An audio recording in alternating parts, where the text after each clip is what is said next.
Assalamualaikum warahmatullahi wabarakatuh. Alhamdulillahirabbil alamin. Salatu wassalamu ala asyrafil anbiya'i wal mursalin wa ala alihi wa ashabihi wa man tabi'ahu bi ihsanin ila yaumiddin. Alhamdulillah, pada hari ini hari Sabtu bertempat di Masjid Al-Istiqomah. Kami dari DKM mempunyai sebuah kegiatan atau hajat, yakni kajian sebelum iftar. Oleh karenanya, marilah kita sama-sama bersyukur pada Allah Subhanahu wa taala sehingga kita bisa berkumpul bersama di hari ini. Semoga berkumpulnya kita ini diridhai oleh Allah Subhanahu wa taala dan dilipat gandakan pahalanya isinya.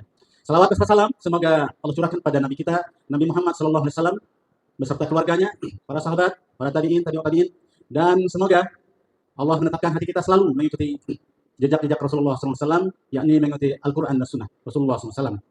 Pada hari ini, acara kajian sore hari ini, kajian kita sebentar lagi akan kita mulai, kurang lebih 2 atau 3 menit ke depan kita akan mulai. Sebelum kita mulai, saya akan menyampaikan bahwa program ini adalah bagian dari program DKM Masjid Al-Istiqomah, yakni setiap hari Sabtu Ahad ada kajian iftar. Pada hari ini, kajian kita akan dipimpin atau disampaikan oleh Al-Ustadz Zikrullah Arza LC.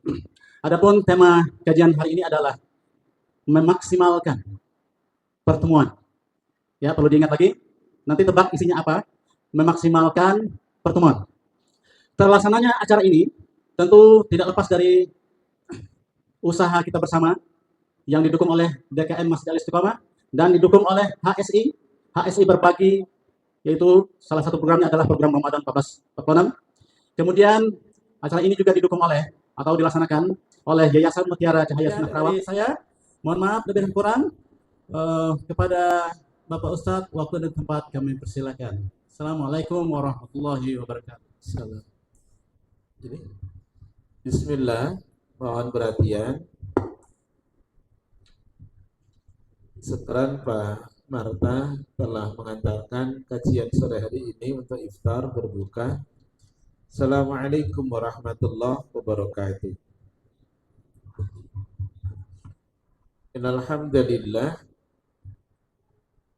sesungguhnya segala pujian milik Allah Ta'ala semata.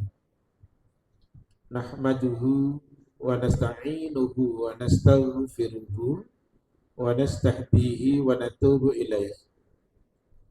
Sebagai hambanya, kita menyanjungnya, kita meminta pertolongan kepadanya, kita mohon ampunan kepadanya, kita mohon petunjuk kepadanya, serta kepadanya kita bertaubat.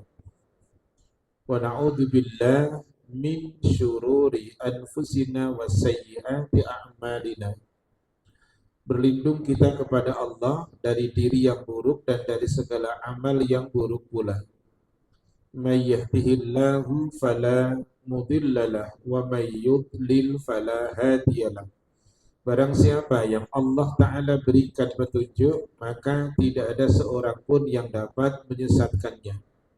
Dan siapapun yang Allah Ta'ala sesatkan, maka tidak ada seorang pun pula yang dapat menunjukinya. Nashhadu an la ilaha illallah wahdah la syarikalah. Bersaksi bahwa tidak ada ilah yang diibadahi dengan benar, melainkan Dia Allah Ta'ala semata. Dia yang esa dan tidak ada sekutu untuknya dengan sesuatu apapun jua. Wa nashhadu anna Muhammadan abduhu wa rasuluhu sallallahu alaihi wasallam wa ala alihi wa ashabihi ajma'in wa man tabi'ahum bi ihsan ila yaumiddin. Bersaksi pula kita bahwa Nabi Muhammad adalah hambanya Allah dan utusannya Allah. Semoga rahmat beserta keselamatan Allah Ta'ala limpahkan kepada beliau. Rahmat beserta keselamatan semoga dilimpahkan untuk keluarganya beliau. Rahmat beserta keselamatan semoga terlimpah untuk para sahabat beliau, ridwanullahi alaihim jami'an. Dan semoga rahmat beserta keselamatan dilimpahkan untuk siapapun yang tetap mengikuti langkah mereka dengan baik hingga kiamat kelak. Ya ayyuhalladzina amanu ittaqullaha haqqa tuqatih wa la tamutunna illa wa antum muslimun. Yang artinya, wahai sekalian mukmin, bertakwalah kepada Allah dengan sebenar-benar ketakwaan. Janganlah meninggal kecuali sebagai muslim. Para tamu Allah, saya akan memberikan hadiah nanti. Ada 3 hal. 1, perhatikan, hadiah yang pertama terkait dengan yang bertanya. 2, terkait yang bisa menjawab pertanyaan saya. 3, yang catatannya bagus. Jadi semuanya akan ana apresiasi untuk diberikan hadiahnya berupa Quran, terjemah, program khusus untuk tahfidz, hafalan, Rosem Usmani, jadi pasti 15 baris. Ya, baik. Kita berbicara tentang memaksimalkan pertemuan. Saya awali dengan kisah seperti ini. Ini kisah fakta, tidak hoak. Peristiwa ini terjadi pada tanggal 29 Juli, hari Jumat, tahun 2016. Mungkin teman-teman sebagian 99%, sekian persen tidak ada yang tahu. Tapi satu saya tahu, karena itu menimpa pada santriwan saya. Pada tanggal 29 Juli 2016, tempatnya hari Jumat dini hari. Santriwan saya, inisialnya FB, dieksekusi oleh pengadilan, sudah inkrah, mesti dieksekusi mati.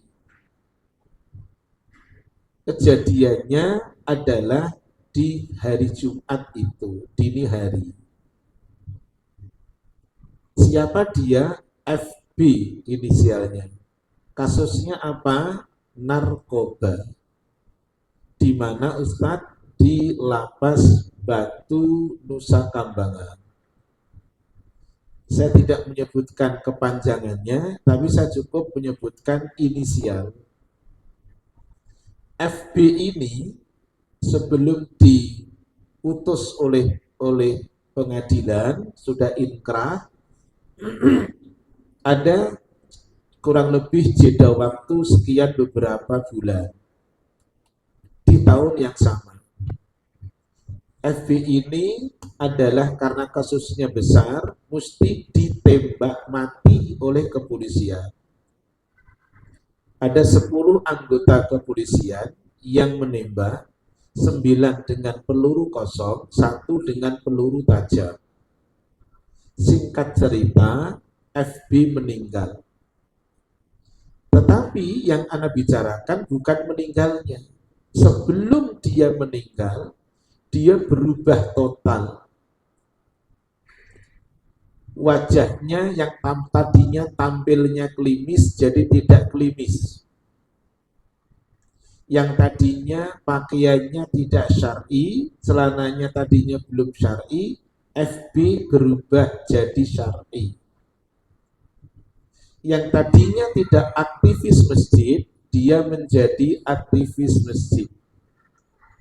Makanya kami merasa kehilangan karena dia salah satu santriwan kami. Jadi sebelum dia meninggal, dia berubah. Berubah apa? Maksimal untuk menjadi orang baik. Keputusan pengadilan karena sudah inkrah, maka dia tetap ditembak mati. Pertanyaannya untuk kita, apakah kita sudah diputus oleh Allah, inkrah dari Allah, bukan pengadilan?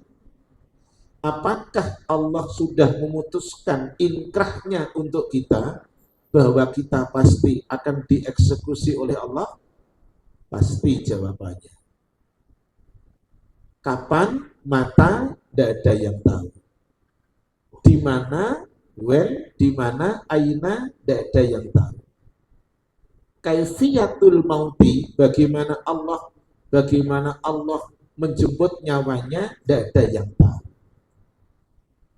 Makanya di dalam ayat ini, suratnya surat yang ke-31, surat Luqman, ayatnya terakhir 34.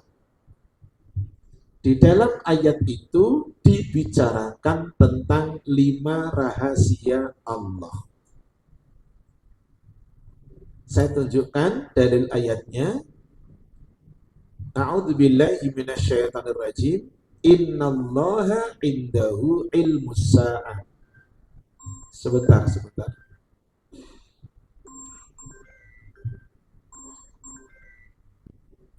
Saya ulangi.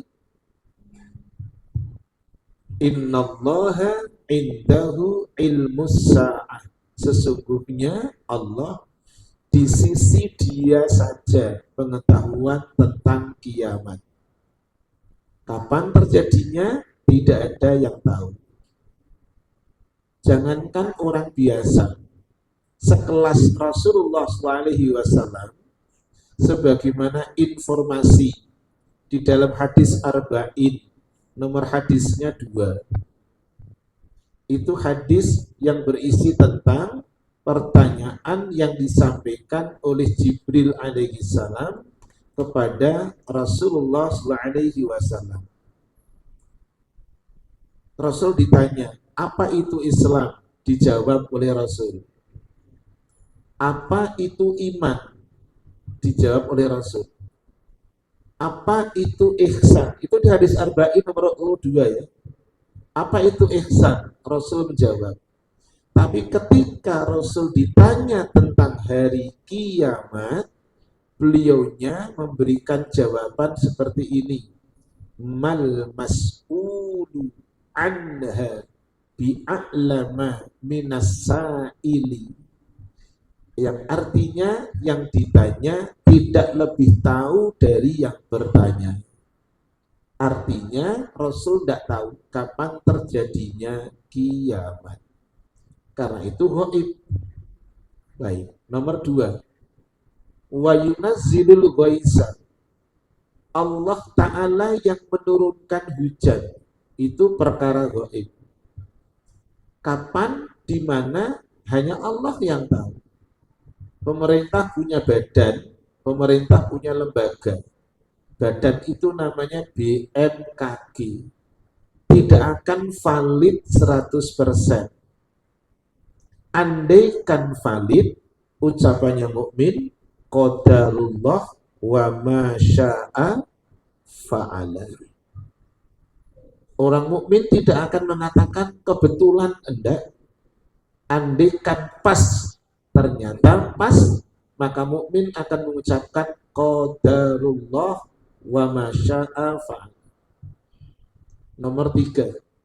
Wa ya'lamu ma fil arham. Allah yang tahu apa yang ada di dalam rahim. Rumah sakit Fikri Medika itu punya alatnya.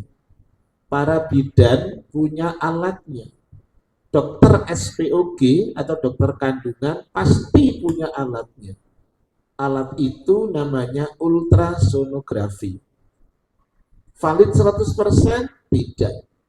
Pasti ada miss-nya.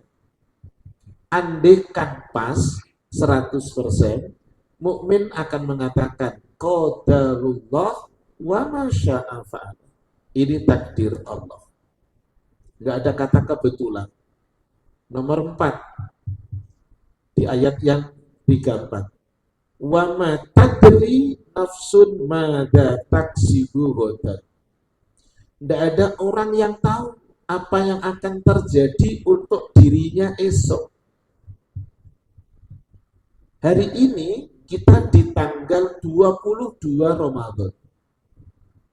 Besok itu baru tanggal 23 Ramadan. Besok. Hari itu dibagi menjadi 3, kata Hasan Al-Basri, seorang ulama yang lahir tahun 642 Masehi, meninggal tahun 728 Masehi. Hari itu dibagi 3. Yaumul Amsi, artinya hari kemarin. Yaumul An, artinya hari sekarang. Yang ketiga, Yaumul Ghadi, hari esok. Kalau Yaumul Amsi berarti peristiwanya sudah berlalu. Kalau Yaumul An baru kita jalani. Tapi kata Allah tadi, tidak ada seorang pun yang tahu apa yang akan dikerjakannya esok. Mimpi untuk bertemu dengan maaf hari Ahad boleh. Mimpi punya rencana planning untuk hari Ahad, Senin, Selasa boleh. Keputusan akhir di tangan Allah. Karena hari itu yang punya bukan kita. Keputusan itu decision maker-nya bukan kita, Allah. Ayatnya tadi. Apalagi di akhir ayatnya Allah mengatakan wa ma tadri nafsun bi ayyi ardin tamut. Tidak ada seorang pun yang tahu di bumi mana dia meninggal. Nah, poin yang keempat inilah stressingnya untuk sore hari ini. Tidak ada seorang pun yang tahu apa yang akan dikerjakan esok. Tadi saya katakan, mimpi untuk beribadah di hari Ahad boleh. Mimpi untuk beribadah di hari Senin boleh. Mimpi untuk punya rencana di hari Selasa seterusnya boleh. Tetapi mimpi terkadang sekedar mimpi. Yang harus kita renungkan adalah sebagaimana hadis Arba'in nomornya 40. Jangan buka, saya bagian baca. Hadis Arba'in nomornya 40. Nanti akan saya minta 5 orang untuk catatannya rapi hadiah. Gitu ya. Untuk umahat juga sama. Hadiah untuk besok. Baik. Di hadis Arba'in nomornya berapa? 40. Di situ riwayat dari Abdullah bin Umar radhiyallahu anhuma, di mana Rasulullah SAW berkata kepada dirinya, kun fid dunya ka'annaka gharibun au abiru sabil. Kata Rasulullah kepada Ibnu Umar. Siapa Ibnu Umar? Putra tertua dari Umar bin Al-Khattab radhiyallahu anhu. Umar bin Al-Khattab memiliki 5 buah hati, 2 wanita, 3 laki-laki. Abdullah bin Umar ini putra tertua, sahabat muda Rasul. Kata Rasulullah kepada Abdullah bin Umar, kun fid dunya ka'annaka gharibun. Jadilah kamu menyikapi dunia seolah-olah seperti orang asing atau seperti musafir. Kata Rasul, mukmin ketika menyikapi dunia mesti seperti orang yang asing, mesti seperti musafir. Ada 2 sisi kesamaan orang asing dan musafir. Orang asing akan tersesat kalau tidak punya ilmu. Musafir akan tersesat kalau tidak punya ilmu. 2. Sisi kesamaan. Orang asing, dia akan celaka kalau ceroboh. Musafir sama. Kalau dia ceroboh, dia pasti akan celaka. Berarti menyikapi dunia tidak boleh ceroboh. Mesti dengan ilmu. Makanya Imam Bukhari mengatakan demikian, al-ilmu qoblal amal. Ilmu itu mesti ada sebelum amal. Kata siapa? Imam Bukhari. Lanjut di dalam Arba'in nomor 40. Kemudian Ibnu Umar mengatakan,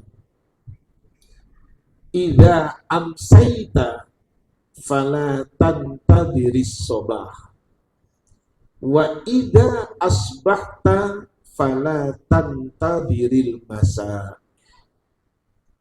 Yang artinya hadis dikeluarkan oleh Al-Imam Bukhari. Pokoknya saya pelan-pelan, jenengan biar catatannya bagus. Saya artikan, ketika kamu berada di waktu sore, jangan menunggu datangnya waktu pagi. Kenapa? Belum tentu dapat berjumpa dengan waktu pagi. Rencana boleh nggak? Boleh dong. Besok saya mau ke sini. Besok saya mau iftar kayak tadi tuh. Besok saya mau iftar di masjid mana? Al-Ikhlas. Besok saya mau datang macam-macam. Rencana terkadang tinggal rencana. Kata Ibnu Umar mengatakan, "Idza amsaita fala tantadhiris sobah." Ketika kamu berada di waktu sore, jangan menunggu datangnya waktu pagi. Kenapa? Belum tentu ketemu dengan pagi. Maka maksimalkan pertemuanmu di waktu sore itu. Maksimalkan pertemuanmu di waktu sore itu. Lanjut. Wa idza asbahta fala tantadhiril masa. Ketika kamu di waktu pagi, jangan menunggu datangnya waktu sore.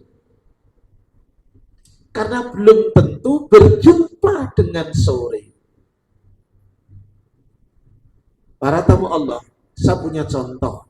Contoh ya, saya punya ponakan kerjanya di BP Tangguh, British Petroleum Tangguh, yang ada di Biak. Itu miliknya Cina. Dulu milik negeri kita, dijual waktu eranya Bu Megawati. Dijual ke Cina. Saya nggak bicara murah atau mahal. Ponakan saya kerja di sana. 1 bulan kerja, pulang maaf ke Kerawang, itu istirahat 10 hari. Oke? Dalam waktu 10 hari, yang 5 hari untuk dia ngasih training karyawan BP Tangguh yang ada di Jakarta, tempatnya di gedung Nestle yang ada di Simatupang sana.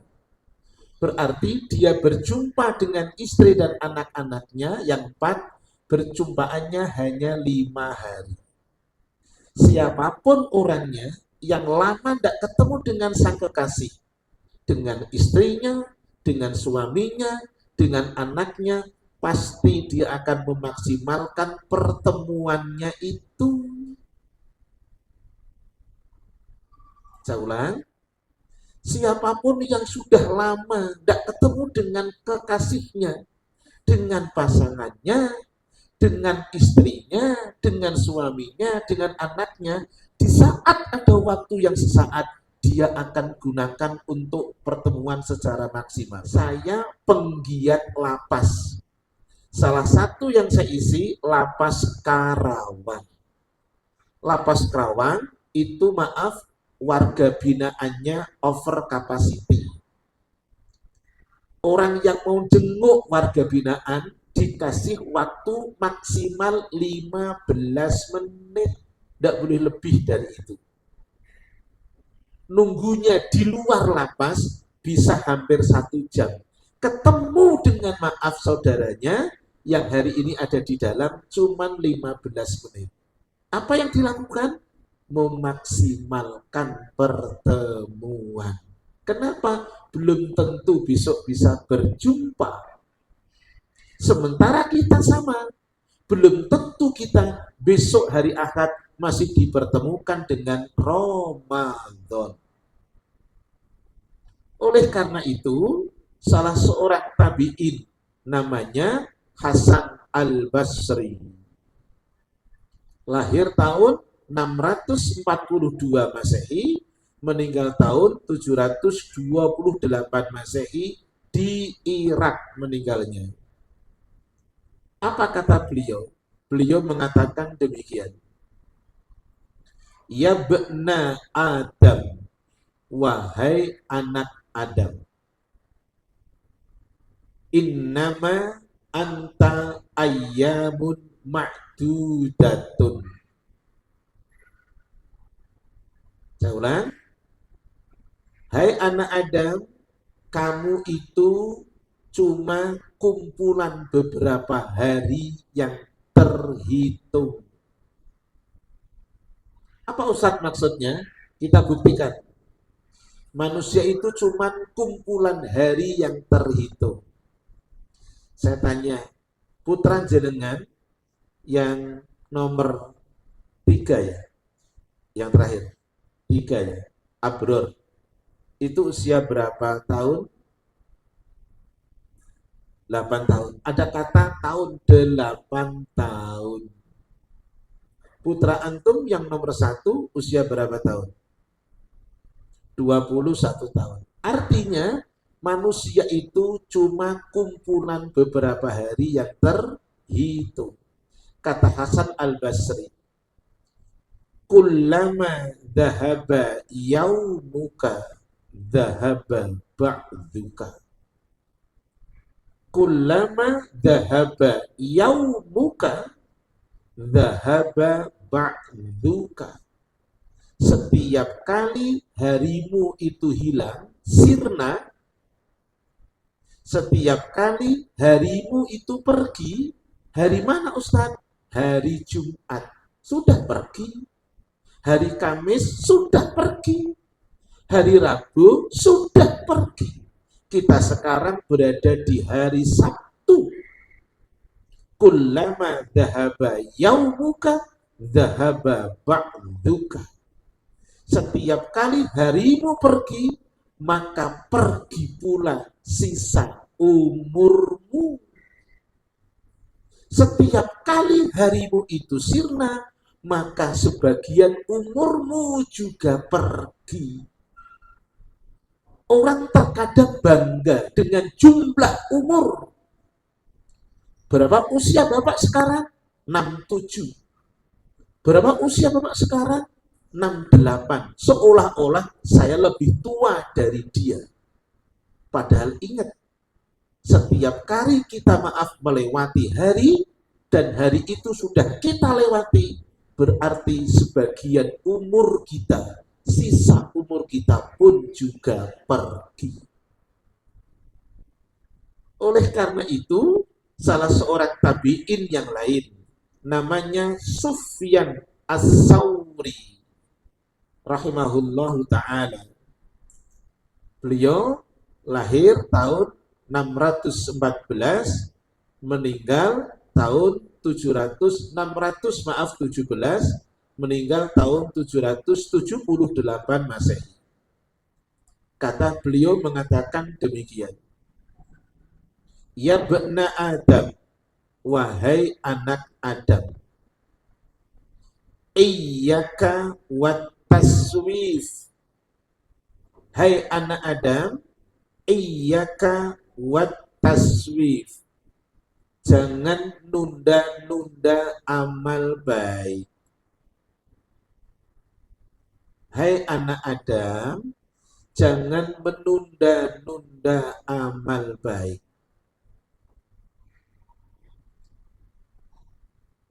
Iyakun ghaddul laka, jika kamu esok punya hari, fakun ghaddul laka misla hadal yaum.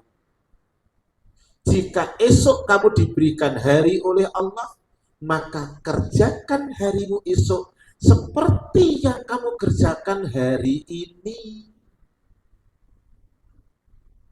Jika hari esok kamu diberikan hari oleh Allah, maka lakukan hari esokmu seperti kamu melakukan di hari ini. Berarti yang mesti kita maksimalkan saat ini adalah di Ramadan 1446 Hijriah adalah mengisi di 10 hari terakhir. Dengan cara apa? Dengan cara ini. Saya akan bukakan dalil. Jangan pilih-pilih tanggal. Saya ulang, jangan pilih-pilih tanggal. 1.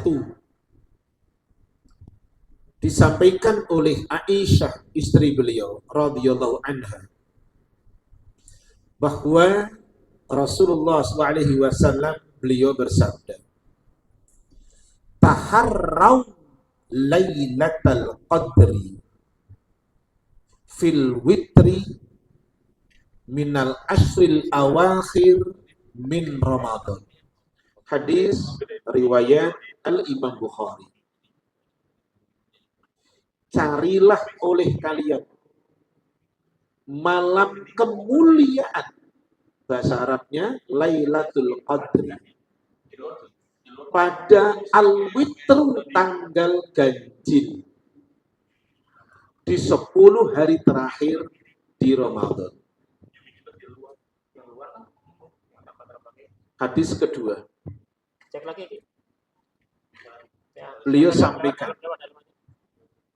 dari Aisyah radhiyallahu anha. Hadis pertama tadi penekanannya di tanggal apa? Tanggal ganjil.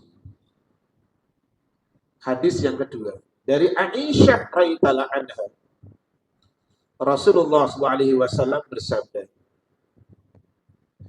taharraw lailatal qadri fil asril awakhiri min Ramadan. Hadis Bukhari Muslim.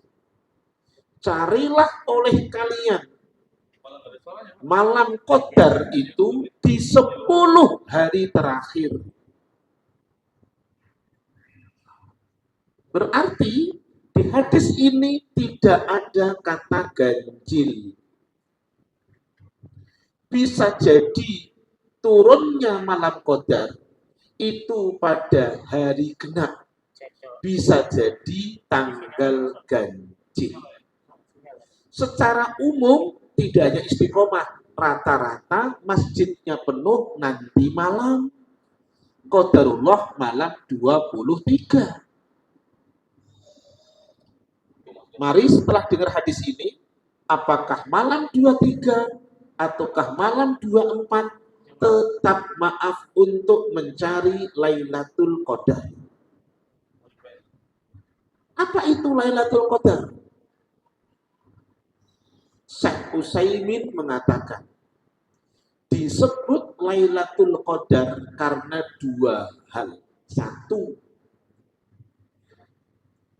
annahu yuqdaru fiha ma yakunu fi sanati min a'mali bani adam wa ghairiha. Di malam itu ditetapkan amalnya anak Adam selama 1 tahun penuh. Jadi Allah menentukan untuk amalnya anak Adam di malam qadar itu untuk setahun penuh untuk amaliyahnya anak Adam. 2. Lailatul Qadar adalah artinya malam qadar. Disebut pula Lailatul Dzatis Syaraf, malam yang punya kemuliaan. Kenapa? Sesuai dengan Quran surat 97, surat Al-Qadar di ayat yang ke-1 sampai 5.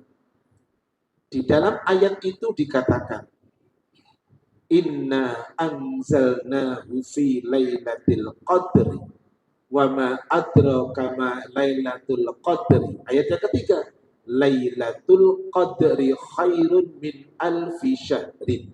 1 malam itu lebih baik daripada 1000 bulan.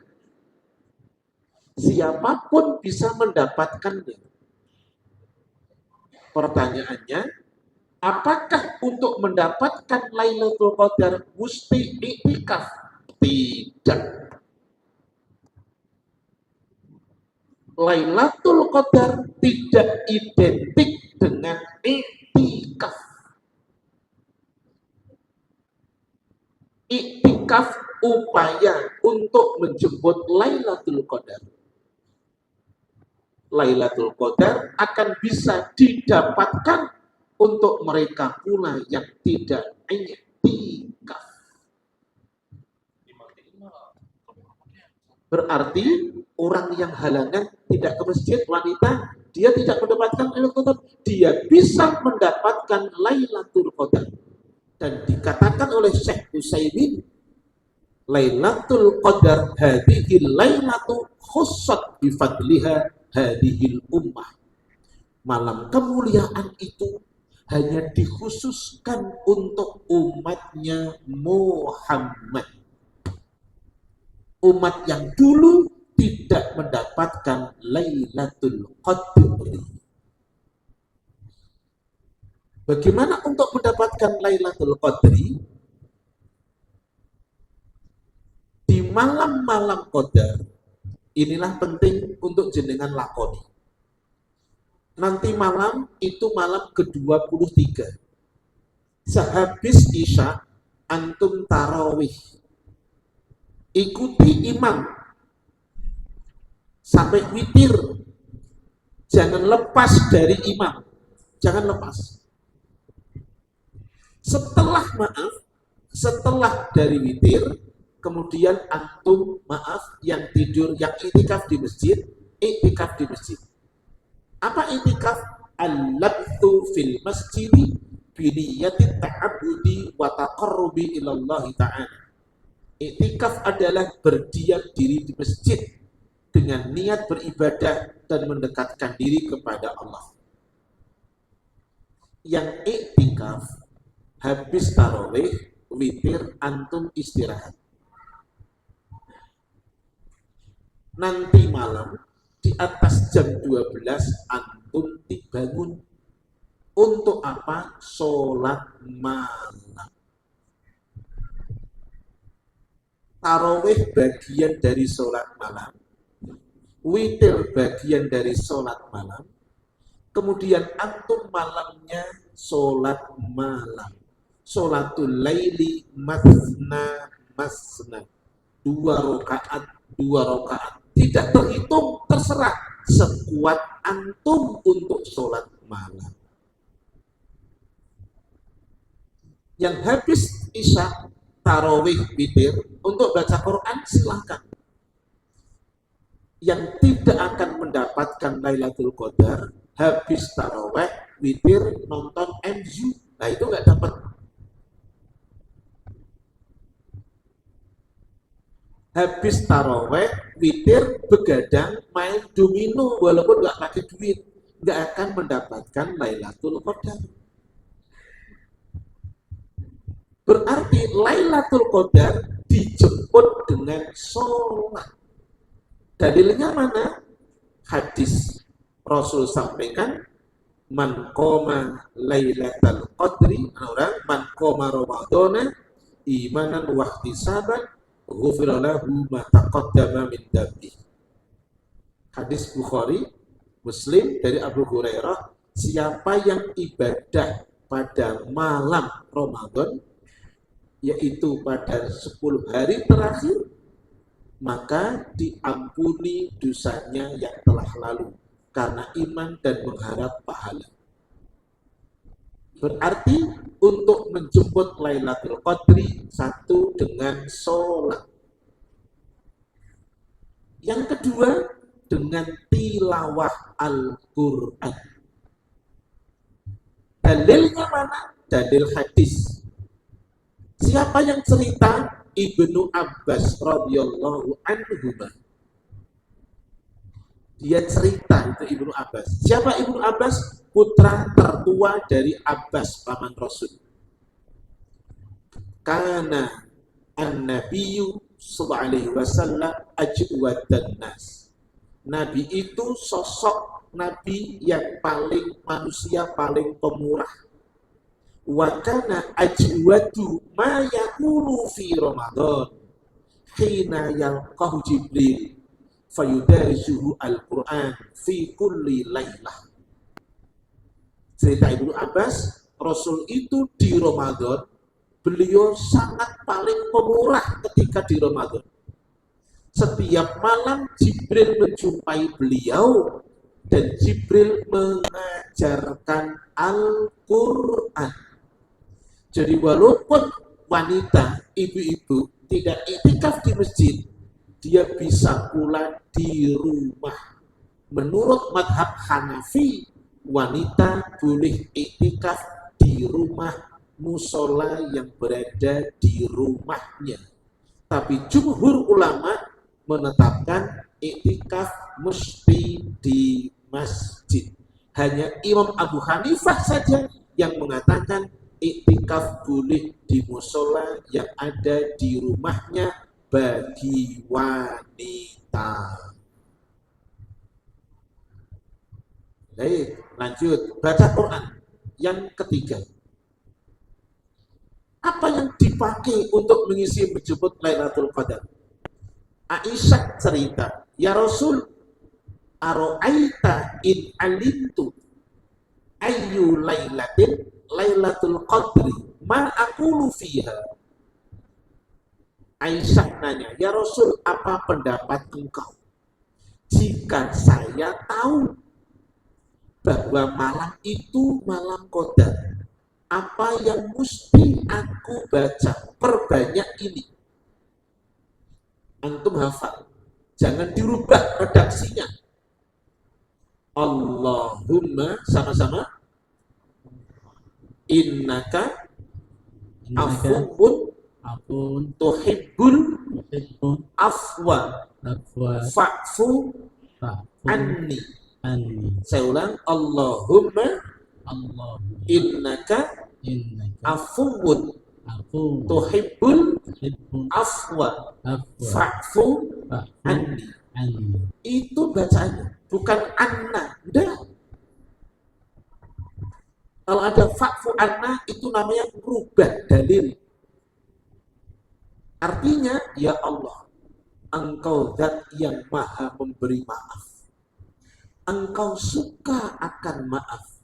Maafkanlah diriku. 3, mengisi malam-malam Qadar dengan memperbanyak doa. Yang terakhir, dengan banyak berzikir kepada Allah. Jadi orang yang ketika malam Qadar mesti dengan cara tadi. Mesti dengan cara banyak tadi. 1, memperbanyak sholat sunnah. Kemudian adalah sholat yang wajib jangan pula ditinggalkan. Sholat sunnah.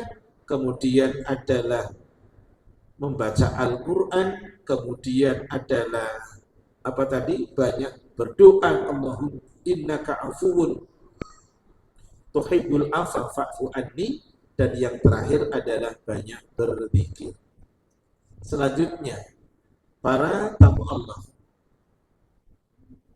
masjid ini masjid yang buat saya cukup besar.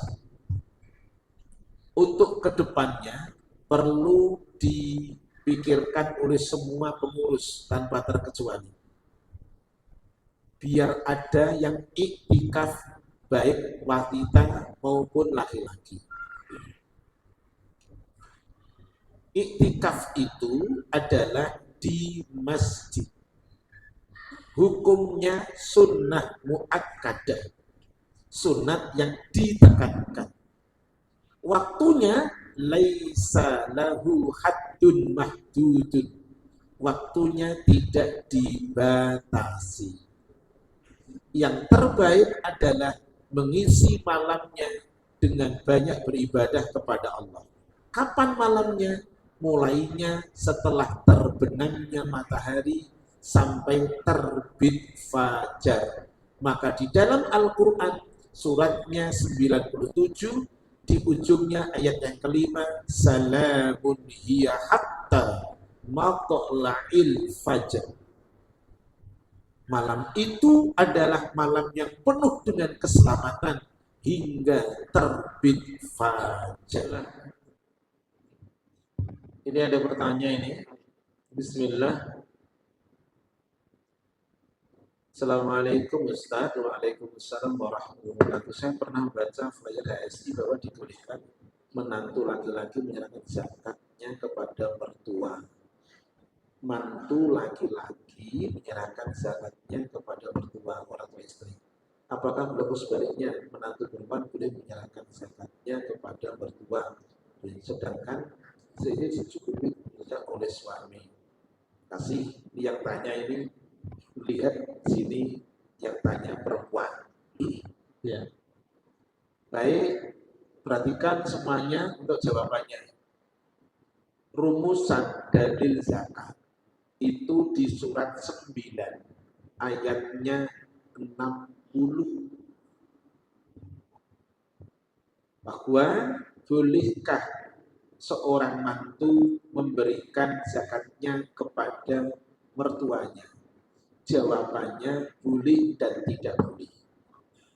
Boleh kalau mertuanya keadaannya termasuk di antara 8 asnaf. Tapi tidak boleh kalau mertuanya sugih legedap. Ini bahasa Jawa yang top ini. Ini depan saya tahu ini, sugih legedap. Kalau mertuanya termasuk bagian dari asnaf 8, boleh. Nah, dalilnya mana? Suratnya 9 ayatnya 60. Lanjut. Ini yang tanya ini sebentar. Tadi yang tanya, sebentar, yang tadi loh. Tadi mana tadi yang tanya? Bukan yang tadi. Yang tadi minta tolong, kalau yang nanya tadi akhwat, minta tolong nanti suaminya besok ketemu saya di Al-Ikhlas, besok sore, malam Ahad, malam Senin. Hadiah Qur'annya sama yang lain nanti di situ, ya. Pokoknya hadiah inti Quran terjemah. Terus sekarang, monggo, lagi mana yang tanya? Monggo, Pak Moderator biar kerja. Pertanyaan kedua, Bismillah, Assalamualaikum Ustaz. Bagaimana caranya memaksimalkan 10 hari terakhir Ramadan bagi yang bekerja shift malam? Syukron. Afwan. Pertanyaannya dari seseorang. Ya, begini. Bagaimana kalau saya kerja shift malam, Ustaz? Baik. Antum manfaatkan kerja shift 3 di perusahaan. Kalau ada masjid, antum masuk di masjid. Ingat tadi, saya akan bacakan narasi yang disampaikan oleh Syekh bin Baz dan Syekh Utsaimin. Bahwa i'tikaf maknanya adalah al-labsu fil masjidi bi niyatin ta'abbudi wa taqarrubi ila Allah ta'ala min lailin aw nahari. Berdiam diri di masjid, niatnya ibadah, mendekatkan diri kepada Allah malam siang. Walaysa lahu haddun mahdudun, waktunya tidak terbatas. Paham? Wa huwa masyru'un fi kulli waqtin, yaitu disyariatkan di setiap waktu. Wa fil ashril akhirah uqidah, di 10 hari terakhir di Ramadan sangat ditekankan. Wa huwa masyru'un fi jami'il awqati, yaitu ditekankan, disyariatkan di semua waktu yang ada. Terus adalah apa yang dibaca adalah yaitu at-tafarruqu lil ibadah, membuktikan diri dengan ibadah, bisa baca Quran, bisa zikir, bisa sholat, bisa doa, dan lain sebagainya. Gitu. Jadi manfaatkan kalau ada masjid di kantor untuk itu, ya. Yang tanya besok ngambil hadiah. Ya. Ada pertanyaan yang ketiga, Ustaz. Ya. Bismillah, afwan Ustaz. Bagaimana taubatnya seseorang yang pernah meninggalkan sholat dan puasa dengan disengaja. Baik, saya akan masuk nomor 2 dan nomor 1 tentang orang yang tidak berpuasa. Saya akan bacakan. Talafal ulama'u fima law tauqahu tahawanan aw kaslan. Ulama berbeda pendapat mengenai orang yang meninggalkan puasa atau malas mengerjakan puasa. Hal yakfur amla, apakah dia dihukumi kafir atau tidak? Was-sahih, yang benar adalah annahu la yakfur, dia tidak dianggap kufur. Ad-Dukhan ayatnya 3 dan 4. Bolehkah berdoa? Boleh. Sebagaimana dalam hadis Arba'in nomor urut 4. Hadis itu berbicara tentang proses penciptaan manusia. Setelah ditiupkan roh, ditetapkanlah kemudian rezekinya, ajalnya, amalnya, celaka atau bahagia. Sahabat nanya, afala nukitu bihada wa nad'ul amala, apakah kita boleh diam saja Rasul? Wa nad'ul amala, dan kita maaf ninggalin amal perbuatan, kan sudah ditetapkan Rasul. Kata Rasul, la, tidak boleh. I'malu, kerjakan, beramallah kamu. Fakullu muyassar lima khuliqah, masing-masing akan dimudahkan sesuai dengan penciptaannya. Kemudian Rasul membaca 6 ayat di dalam surat 92 surat Al-Lail ayat 5 sampai dengan 10. Fa'amma man a'ta wattaqa wa saddaqa bil husna fasanuyassiruhu lil yusra. Ayat yang ke-8, wa amma man bakhila wastaghna. 9, wa kadzdzaba bil husna. 10-nya fasanuyassiruhu lil usra. Artinya ayat 5, siapa yang senang berbagi, dia bertakwa, hatinya membenarkan adanya surga, maka dia orang itu dimudahkan menuju jalan kemudahan. Berarti dia akan dimudahkan menuju jalan kemudahan karena memang waktu hidupnya pilihannya senang kepada yang baik-baik. Ayat 8, 9, 10. Adapun orang yang bakhil dan tidak butuh pertolongan Allah, ayat 9, dia mendustakan akan surga. Ayat 10-nya, dimudahkan dia menuju jalan kesukaran. Kenapa dia endingnya dimudahkan menuju kesukaran? Karena waktu di dunia pilihannya adalah yang menuju kesukaran. Berarti ana inda dhanni abdi bi, kata Allah, saya sesuai dengan prasangka akan hamba. Tawakal boleh, tetapi yakin dengan takdir harus, tetapi berdoa harus. Itu ya, cukup kalau sudah tahu. Baik, Bapak Ibu sekalian, demikian kajian kita pada sore hari ini yang diakhiri dengan 6 atau 7 pertanyaan tadi, dan tinggal 1 pertanyaan lagi dari Ustaz pada jemaah. Mau diberikan satu. Baik, pertanyaan saya. Pertanyaan saya, minta tolong dibacakan dan artinya.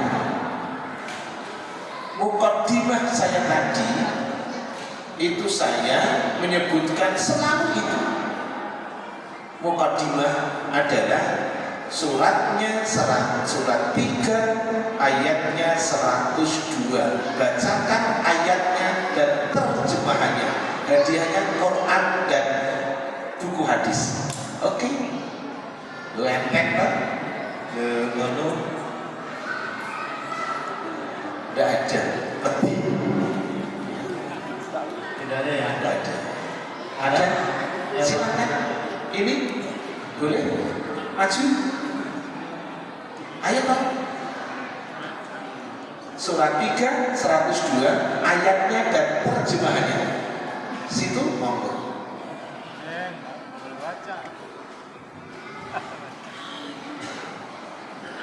Tidak boleh nyontek. أعوذ بالله من الشيطان الرجيم يا أيها الذين آمنوا اتقوا الله حق تقاته ولا تموتن إلا وأنتم مسلمون. Artinya, wahai orang-orang yang beriman, bertakwalah kamu kepada Allah dan jangan engkau mati sebelum engkau menjadi muslim. kasih walaupun salah tidak apa-apa, besok diapresiasi. Subhanaka Allahumma hamdika asyhadu an la